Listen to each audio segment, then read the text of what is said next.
And so in order to really get what we are about as a community of hope, we've got to open up the Bible and find out what the Bible teaches. Now, the book of Acts has a theme, and the theme is witnesses for Christ. Now, I'm not sure that Luke really had a theme in mind. All Luke was trying to do in writing this book is to tell you some history. In fact, look in verse 1.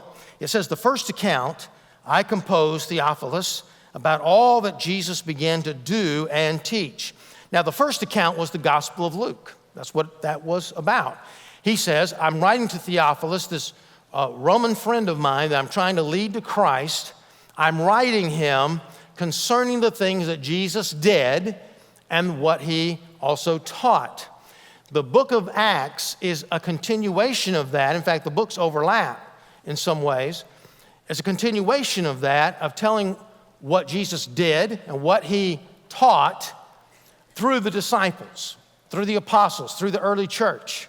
And he was just simply giving us a history of that early church. It was like Jesus was running the race and he was running a lap and he had the baton in his hand, he's reaching back, and now the disciples in Acts chapters 1 and 2 are taking the baton and going the next lap. And all down through the centuries, we need to take the baton and share the gospel of Jesus Christ with our generation as well as we go the next leg in the race. We can divide the book of Acts into 3 sections, and it centers around verse 8. In fact, this is the central verse of the entire book.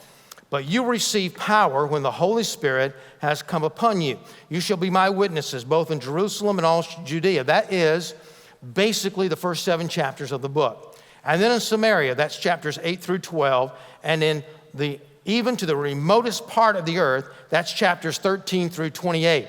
Now, our goal here is to look at the first 12 chapters and see what the New Testament church was all about. Now, all Luke wanted to do was write a history. He was telling us the facts of what went on.